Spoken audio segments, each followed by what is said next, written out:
Welcome to Blue Monday, an Ipswich Town podcast for the Rewind Show, where we look forward to looking back at some of the last times we played this weekend's upcoming opponents.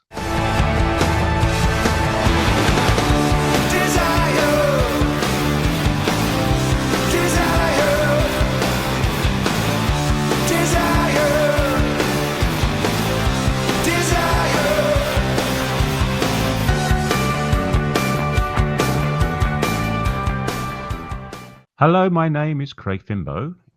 Welcome back to the Blue Monday Rewind Show, where we look at the last time we played our forthcoming opponents in the top division and more games from the not so distant past.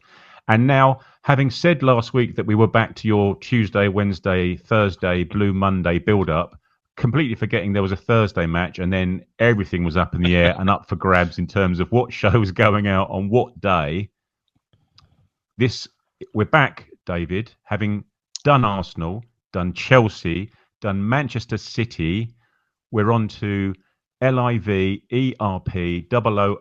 Liverpool FC for a Saturday 3 p.m. match. Here we go. There we go. What a rarity. Yeah, four of the big six, I suppose you would. Well, not so much this season, I guess, but yeah, four of the what's probably renowned as the big six. So amazing. Yeah, again, we say it every week. If you'd have told me two years ago that we'd be sitting here, reviewing or looking forward to a league game, for God's sake, at Anfield, you'd have thought, sure, Liverpool can't get relegated, can they? But it's incredible, really. Yeah, there was slim pickings for the Rewind Show for the Forest Green version, weren't there?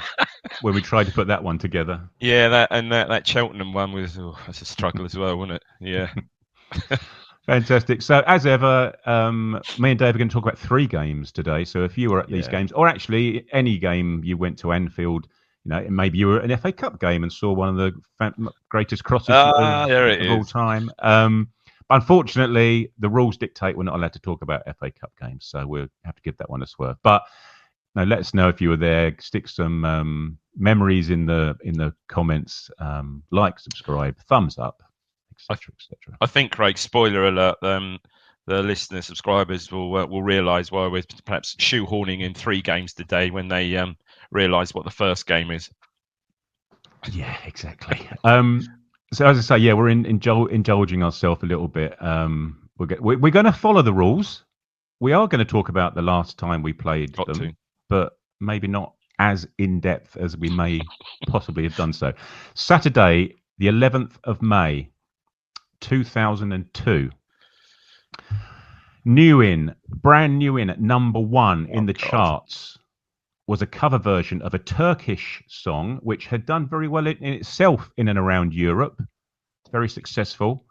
The lady in question was a former, maybe at the time a soap star, now former soap star, now member of Reform and married to a billionaire. Right. Oh, half God. Serbian, half British. Her surname is her surname at the time, Vukadinovic. What the hell? Yeah. So she's a former soap star, now member of Reform, Antipodean, married to a billionaire. Holly Valance was number one. I wouldn't have got that. Okay, yeah. All right. I know you. It was. I know. Now you've said the name. Kiss Kiss, wasn't it? That was Kiss Kiss. Yeah, Holly Valance. Yeah. Here's the thing. Only a few days ago, flicking through in between football was on and flicking through at half time it was on. Taken was on, and she's in Taken, isn't she, with Liam Neeson? Oh, is she?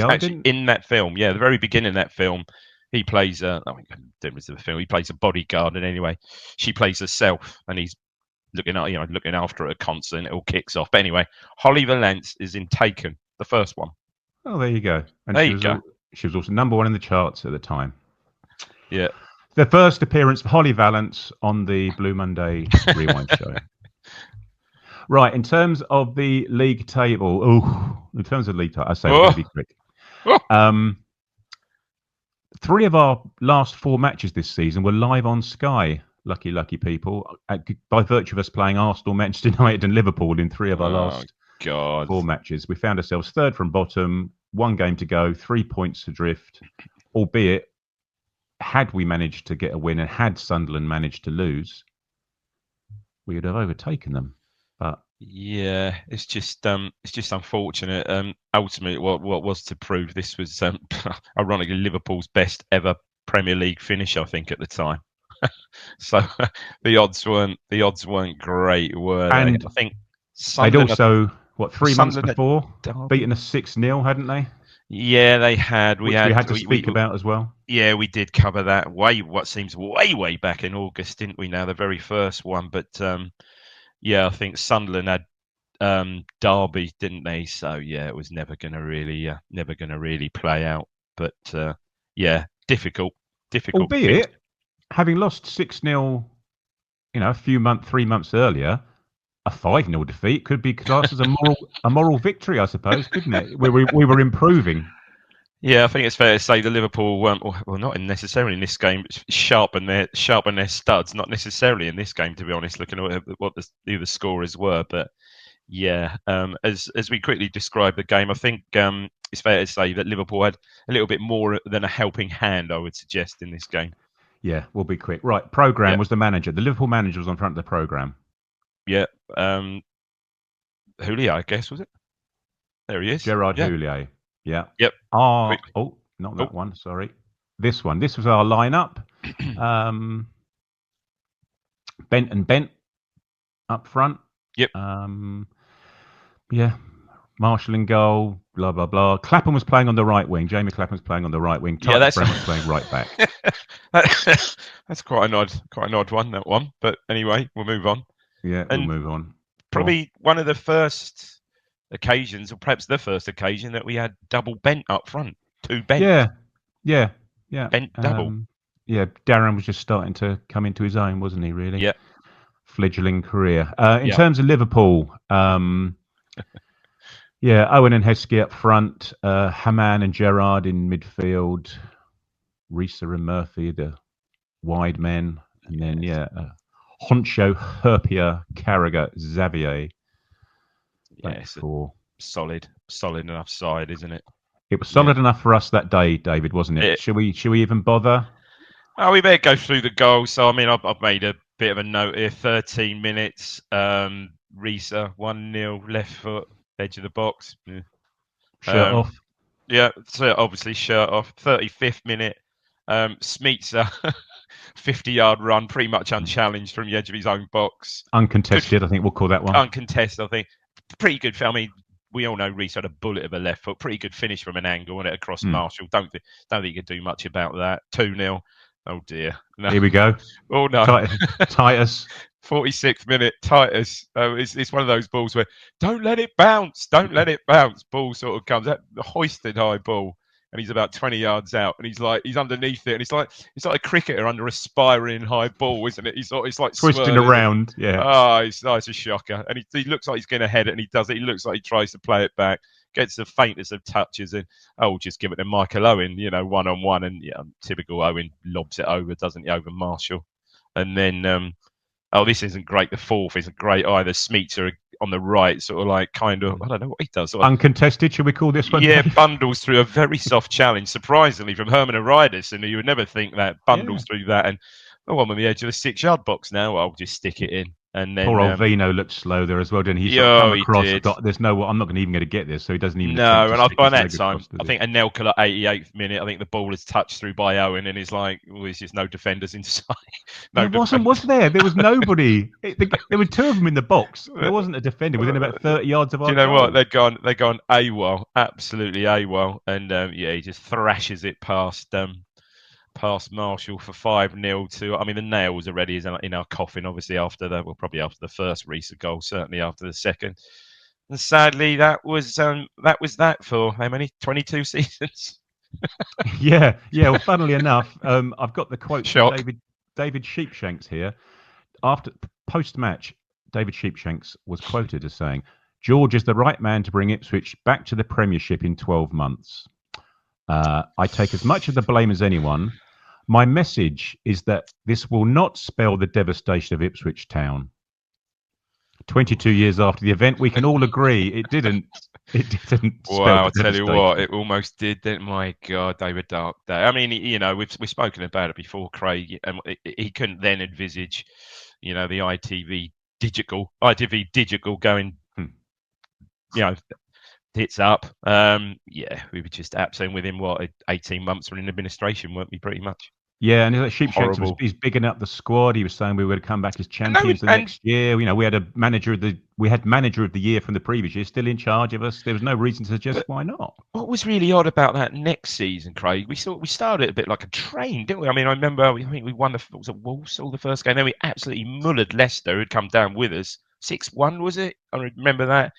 And all of a sudden, we think, we're going to it's like walk the league, 100 points, 100 goals, and then it all just went wrong. That's Mm. just weird, wasn't it?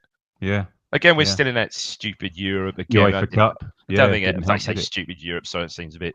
But yeah, I think we got that via the fair play, didn't we? Which probably Mm. said a lot about why we went down. To be fair, Yeah, and, very possible. and some of the defending of the Liverpool game. But yeah, it was dark days. But I think when we went down, we thought, we should never have gone down. Surely we're gonna, with the squad we have and the manager, there was Sheepshanks quite Mm. right. There was every reason to think we would sort of pretty much bounce back, but it just didn't. And he was gone by what? I was at the last game. I mean, I Yeah, was so was I. Grimsby. Yeah. Grimsby at Cleethorpes. God Mm. dear. And that was it. Incredible, Yeah. wasn't it? In like 18 months, was it even that? From manager of the, not even 18 months, 14, 15, probably about 18. From manager of the year to gone. Get in the boot. Yeah, Just, crazy. yeah. Gave us some, I mean, Burley, gave us some brilliant, I mean, obviously Wembley and everything else that went with it, and that first, which we'll get onto in a minute, some brilliant times, but yeah, no one could have foreseen that. No, well, let's foresee, or what's the opposite Here of we go. foresee? Non-foresee. The Sunday, the 10th of December, 2000. We're going back to the season we all enjoyed. Number one in the charts, Dave. Straight in at number one. Another straight in at number one. We've spoken about this one before. It sampled an English singer, American rapper sampling an English singer. I don't know. Go on. It was Stan, Eminem. Oh, wow. Oh, Dido. Yeah. Oh, man. Love that song. Yeah. Love that. Absolutely And brilliant. Bit of trivia for you. What's Dido's son called? Stan? He is. Yeah.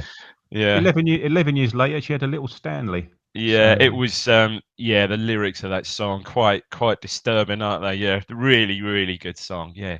Wow, that was number one then. Crikey. yeah. Gosh, yeah. Brilliant. Right. In terms of the league tables, now this is much This more is more like it. Come on. right. After 16 games, we found ourselves in a familiar position of fifth in the league. Yep. Played 16, won 8, lost 5. And yeah, we've spoken about it before. Sunderland were in and around us. Leicester were above us. Leeds were mid-table at the time. Charlton there, mid-table. Yeah. But then, as you said before, Manchester United were running away with it somewhat. Yeah. Even after 16 games, they were 8 points clear with a goal difference of 31. They were tasty in that season. Yeah, they were good, weren't they? And yeah, in a couple of weeks, probably a couple of weeks about to add another 4, weren't they? Onto that, I think. No, 2. Yeah. No, that was the season. That was a 2-0 game, wasn't it? Yeah, I went to that one. Yeah. In terms of the cover star, Liverpool, obviously, it's going to be a Liverpool player. Famously, middle name of Ivanhoe. What? Oh, obviously, not that famously middle named Ivanhoe. You have got me, mate. You have got me there. Who the hell is that? English striker. Really? Oh, well, I'll look at. I've got the team written here. I assume Heskey must be. Ivanhoe, get out of it. That is awesome. Yeah. Didn't know that. That's brilliant. Super stuff. In terms of the lineups, as you can see from our line, this is a familiar looking lineup for us. Yeah. What's quite familiar as well is the squad numbers. I noticed there are a lot of single digit squad numbers. 1 to 11 squad numbers. There are. Heridison's just an outlier there, really, isn't he? I mean, Jermaine Wright is 14, but suddenly 32. Yeah, I must get our old friend Stat on that one. There can't have been many in the years after that as low as that. as low as that. No, absolutely. New signing Alan Armstrong was on the bench, Player, yeah. along with David Johnson, who dropped out for Scully, and Richard Wright was back in after a couple of matches. I know we've Um, I know we've said before we like that Scowcroft coming off the right there, but I liked him in a 2 with Stewart up front. Yeah, good yeah, player. big man, little man. In terms Yeah. of Liverpool, they set up something along these lines. I don't know. We were talking about Gary McAllister was there in the centre. Player, wasn't he? Lovely Liverpool player. had left out Ivanhoe, their leading scorer at the Ivan, time. Yeah, for Fowler and Owen, so it's not a yeah, bad replacement. there's some goals. There's some goals in that front too. That's for sure. That's a really interesting setup, isn't it? Look at that. I mean, you've got some players there. I mean, we said about Hitby Honcho, Marcus Babbel, Christian Ziege went on to play for Spurs. Or was he at Spurs before that? I can't Oh yeah, quite remember it. Bloody hell, Nicky Barmby, Danny Murphy.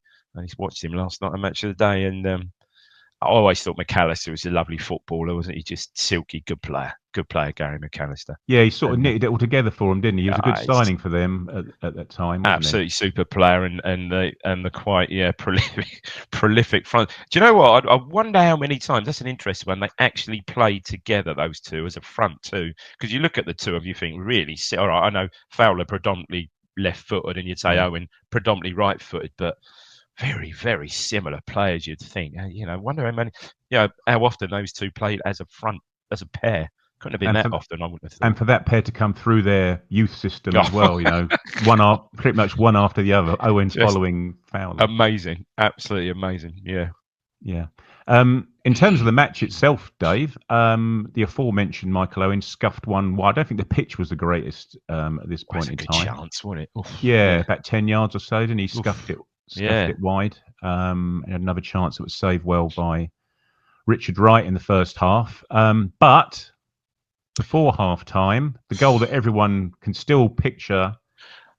We, I thought about this. Would you say from that season, so many memories from that brilliant season? Obviously, ultimately we finished fifth, and I reckon obviously, the goals scored, but there's two iconic goals I reckon for this season that for me stand out. One is the Wilness goal against Man U, I'd say, and probably people are shouting, saying, "What about this? What about that?" But for me, the Wilness goal stands out just because of the whole narrative. First home game, brilliant, and this Mm, one is just incredible, isn't it? Absolutely incredible. So Stewart, oh man, I mean, he said, I think it's a left-footed ball up to him. I think yeah, is it Venus, I think. Jermaine? I think it's Venus Venus was. probably. Then I Mm, think he which he controls and knocks it back. I think it's first time to. I couldn't quite make it out, but it's either Holland or Jermaine Wright. Might be Jermaine Wright. Could be Holland. I don't know. He sort of then Stewart cleverly holds his position. Holland or Jermaine Wright sort of chips it forward to Stewart on an angle, isn't he? He's got nowhere mm, really to go, really. yeah, And he makes an absolute fool out of Honcho. He just chops back inside, and Honcho just goes sailing past. See ya. into the And cop. then just the composure in front of the cop, we should say, but the composure of it to then stand up, Vesta pretty much do the same to Vesterveld, doesn't he? Chops it Mm, back inside, and then he's got, I think it's Carragher on the line. He's got the composure just then to just hit it with his right foot early and just roll, just roll it in. When you look back at that goal, it is I mean, we know the goals. Perhaps I'd say that's on a par for the finishing and the composure with his second goal against Bolton in the playoffs. very Unbelievable. similar-ish, aren't they? Goals. We're Yeah, in the obviously different side of the pitch, but and just a composure, yeah, unbelievable. yeah, Yeah, cut and back as you in and quite just rightly go said, cold. in front of the cop as well. It's a brilliant goal, and yeah, for me, those two goals from that season are the pretty much the iconic goals, aren't they? Super. Yeah. Yeah. Yep, brilliant stuff. So we went in at 1-0 up at half time. Came out and they then tried to claw it back, basically, didn't they? We had a good shot from Jamie Clapham who cut inside on Yeah, his right foot, actually, didn't he? And yeah. forced a good save from Sander Vesterveld. But then Heskey has a one-on-one, which he sort of just waits and waits and waits, and Hello. John McGrill gets back, doesn't he? Yeah. And Danny Murphy, we talked about Match of the Day earlier. He often appears on Match of the Day. Danny Murphy had a good free kick, did he? Just sort of Um, clips. Yeah, hit the crossbar. I mean, Hits the it bar. was right on the edge of the area as well, wasn't it? It gets that up and over. I just, other than that, you expect an onslaught from Liverpool, but seemingly, from my memory of that game, we saw it out pretty well actually, which is surprising given the firepower they had and still had Smeacher, Heskey on the bench with Igor Biscan, who never really made much of an impression there, but just a great win. And spoiler alert, we'll get on to just our second ever win there. Yes, our second ever win, and our second on the trot. Yes. As it transpires. But Yeah. in terms of the league table, have a quick look at it. Might as well while we're here, mightn't we? I think we should. Up to third in the Premiership as it was at the time in December, which is pretty remarkable. Yeah, just brilliant. And we'd had the most away wins in the league at that point, according to George, who was interviewed after the after the right? Match. Yeah, it's just amazing, isn't it? Yeah. We've just set up. We just set up right, didn't we? Away, I suppose. Yeah, we'd had some brilliant wins, haven't we? Everton, obviously. We enjoyed Merseyside that season, didn't we? Crikey. Yeah. I mean, don't think we'd ever done that what he hadn't, because we only ever won at Liverpool before. Whether we we certainly didn't win at Everton. The other game we're going to speak about, we barely won a game that season. Yeah, incredible. Yeah, wonderful stuff. So that's a win at Anfield. Who'd have thought it? Well, buses. Let's talk about another win at Anfield after a message from our friends at Atwell's. Blue Monday is proudly brought to you in partnership with our friends at Atwell Solicitors, your ideal legal partner for work on property or business law. Their client care has repeatedly been recognised as outstanding, and they are people-focused with a plain English approach which sets them apart. They have offices in Ipswich, Colchester and London, and to find out more, head to atwells.com. Nice one. Thank you, Mikey and others. Also, as ever, our friends at All About Hearing, Suffolk-based hearing care professionals, 2 locations in Ipswich. They will help you out with any personal hearing needs. allabouthearing.co.uk. Thank you to them. Thank you to One Stop Badges as well. We are now getting to the very, very end of our supply of badges. So yeah, if you can grab, I haven't been given them. I don't think I'm allowed sharp objects, Dave. So I haven't been. I had a lovely evening. In the pub last night with a few of our US subscribers who are over for the games. And with is Brian, that why you messaged me at 12:30 in the morning to tell me what time we were going to do this pod? It was a good evening. It was a good evening, and it was. And I must admit, I gave one of my. I had 2 left, and I gave one of my last ones to Brian Desmond over from who was over from good old Brian, who was over from the US. So that was good. So they're becoming a rarity now. I have, spoiler alert, I think I'm allowed to say this. I did mention to Rich about the possibility of another order. So watch this space. There you go. So One Stop Badges. The details will be in the pod description wherever you're watching or listening to this. So yeah, get onto them. We shall get on to the 14th of January, 1995. 2.5 weeks into George Burley's reign, as we were talking about earlier. He'd given some good times. He'd obviously joined just after Christmas, 1994. So yeah, we're literally in the middle of January. Almost to the day in 1995. Oh, here we go, Dave. Number 1 in the charts. You are not going to get this. Swedish Eurodance troupe. They got to this song was number 1 in 11 countries. Oh wow, shit. You got to give me the group. Will it give it away? Will it even mean? Yeah, it'll give it away. Yeah, I can't remember them having 2. They haven't got greatest hits. Put it that way. Go on, you give me the group. This was the lead single from their debut studio album called Sex and Violins. Not Sex and Violence. Yeah. Sex and Violins. No. It was a cowboy stroke western song. Oh. Cotton Eye Joe. Correct. By Rednecks. Very good, there Dave. Fantastic stuff. No, nothing. There isn't on there. No, it's not. It's not there. Yeah. When you said cowboy, that's the only thing I could think of. Yeah. Yeah, typical. Yeah, number one in 11 countries in Europe. You can probably tick off most of the countries in Europe, which would have been number one in as well. Yeah, yeah. In terms of the league table at the time, not looking quite so rosy as Ooh, the previous league table we had up. no. We had won our previous league game 4-1 against the team that were below us in the league. 4-1, yeah. Adam Tanner scored in that game, Dave, against He did. Leicester. He did. He did. Was it? It was either his debut or his Yeah. second or full debut or second game or whatever. Yeah. Yeah, I think you're right. I think it was definitely his first start. Whether it was his first game or not, I couldn't tell you. Yeah, But I can't remember, but yeah, he absolutely. Well, there you go. Buried one in from the edge of the box, didn't he? hit the ground running. Yeah. But we hadn't won in our 9 games before that one, unfortunately, and found ourselves second from bottom and 6 points from safety. And what I would say midway after this particular game, looking at the rest of the season, yeah, I think it's safe to say this game didn't really give us the boost we were looking for. No, it didn't. No, when we talk about the post-match league table, there's another stat to bring up. In terms of the cover star, again, Liverpool player, nickname of God. You have spoken about him.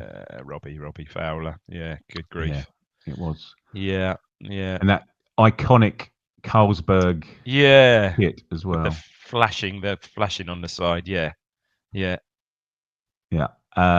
Now, can you just a little quiz for you, Robbie Fowler quiz? Can you name the other teams he played for in the English leagues? Shall we say he played for 4 other league teams? Did he? Yeah, I didn't know this either. When I was just having a little look about it, Obviously, he played for Leeds and Man City. He did. He also played for Cardiff and Blackburn. I perhaps would have. I've never in a million years would have got Cardiff. I would have said Blackburn, but yeah, blimey, no, Cardiff completely passed me by. Yeah.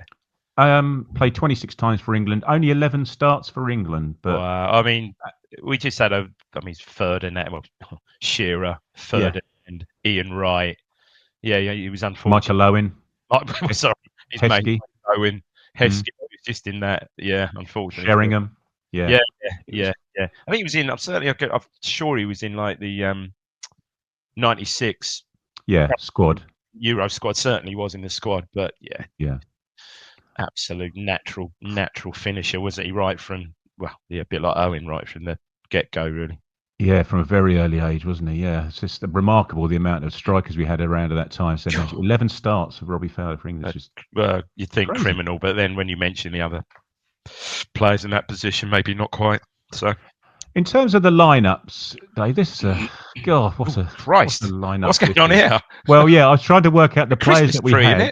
It is. The players that we had and where the hell they'd fit into this team. I've got no idea. Well, I must admit, when I wrote it down, I thought, we're playing 6 at the back. Very probably 6 or 7, I'd have thought, yeah. That is the Christmas tree, isn't it? Look at that. We think, you think our the very tip of our Christmas tree wouldn't really instill you with much confidence up against. You're saying there's a couple of fairies at the top of our Christmas tree there, Dave, isn't there? And the one behind, no disrespect. Stuart Slater, not the most heavyweight.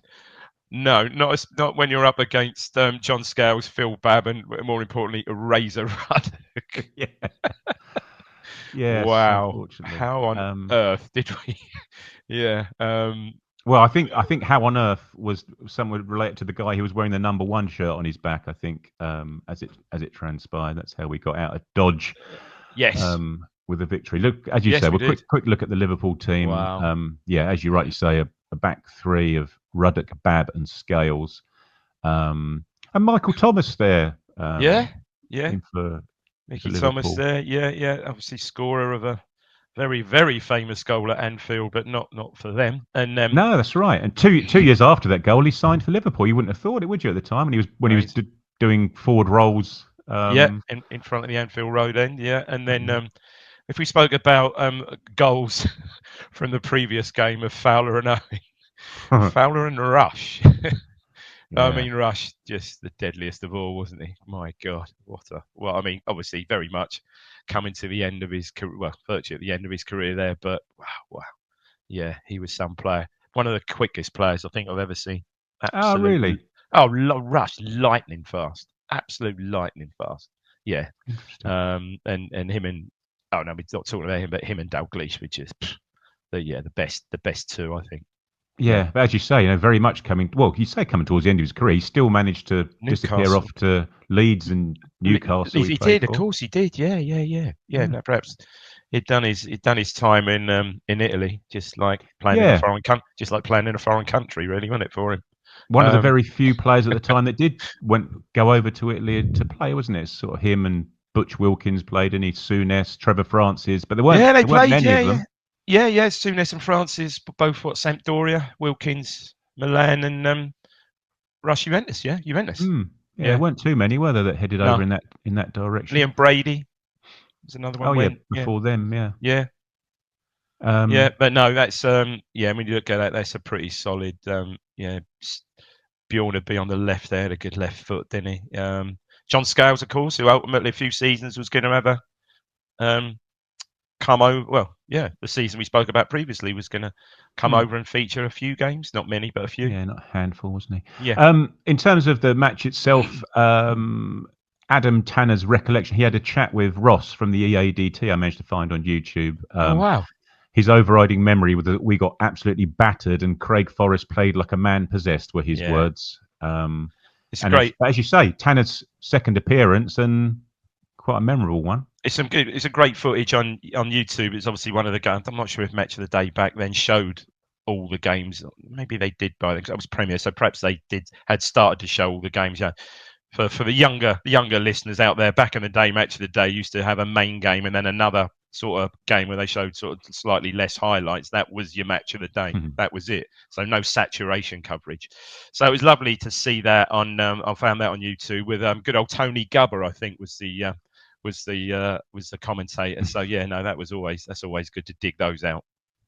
Yeah, but the goal itself was a good goal. It wasn't until Adam Tanner talked about it I realised it took a little deflection, but I don't think we need to talk about that. We don't talk about that, Adam. Why did he even mention that? Yeah. No one would have ever noticed that. I didn't notice it, no. In the camera, sure, but when the cameras wouldn't have picked that up, there wasn't a million cameras back there those days. This was a really good move, actually, wasn't it?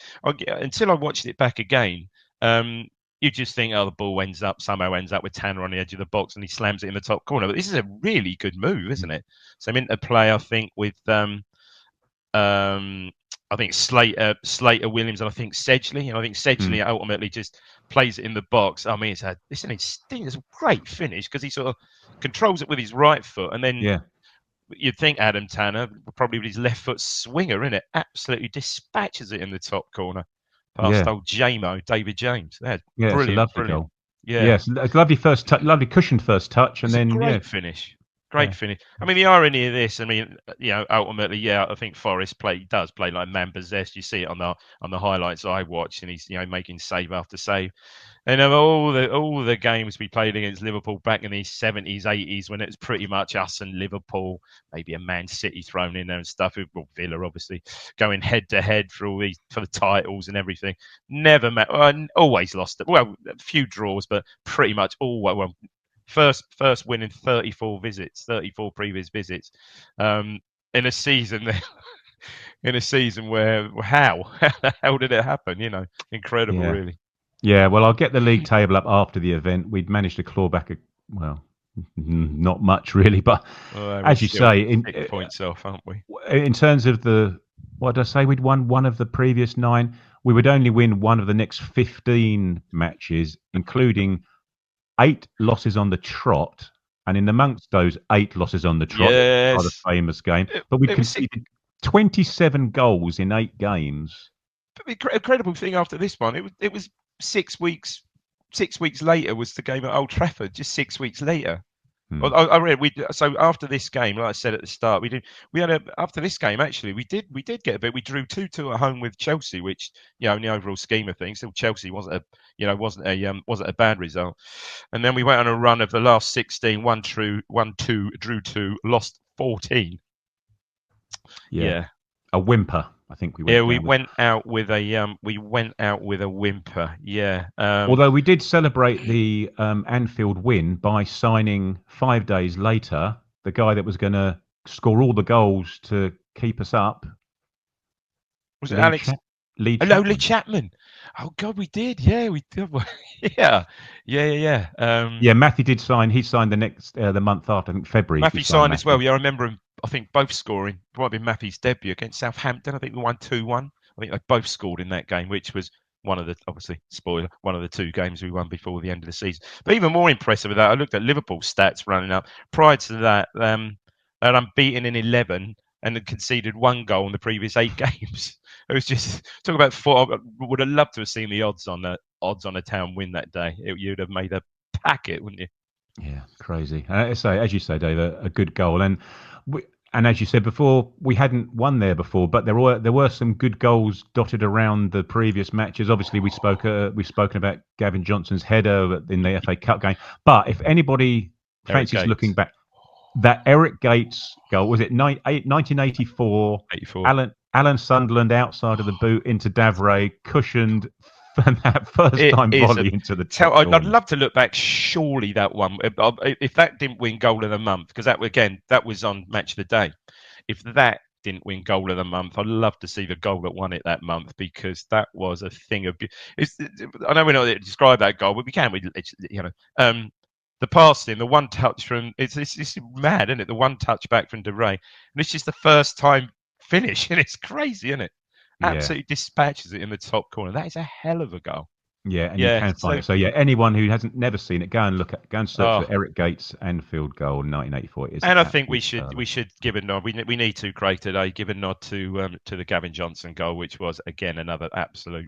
I know we laugh with you about it, but it was a thing of beauty. Yeah, it was one of the crosses, wasn't it? My God. Yeah, it was back when limbs were limbs in the away end as well, weren't they?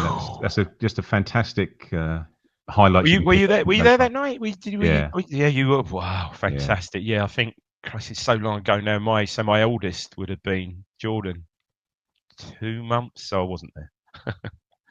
If that, it was on Sky, though, wasn't it? It was one of the early-ish live Sky games. Yeah, I think. To be fair, I think it was. Yeah. I don't think we had Sky then, so no, I wouldn't have. I think we perhaps saw recorded highlights or something. But yeah, when we went, because we went away. Our ridiculous free kick from Jan Mulby, wasn't it? Which never been a free kick. No, probably right in front of you, actually. Snuck a few yards. Yeah, they did. Unfortunately, yeah, it was. Yeah. Anyway, we've spoken about that. Anyway, yes, great stuff, brilliant stuff. Yeah, we've managed to find 2 wins away at Anfield to chat about. So who knows? Who knows what's going to happen next weekend? As I say, hopefully we're back to normal now in terms of the schedule. So this should be coming out on a Tuesday. Mikey and Ben predictions Wednesday, and then the guys on Thursday night live for the pre-match show, and then back to, as I said at the very, very, very beginning, back to a Saturday afternoon 3 p.m. kickoff. Wonderful. Stuff. Thanks as ever, Dave. Brilliant stuff. Thanks for watching or listening. Hope you enjoyed the show. Give us a thumbs up, etc., etc. This has been the Rewind Show on Blue Monday and Ipswich Town podcast. We'll see you next time.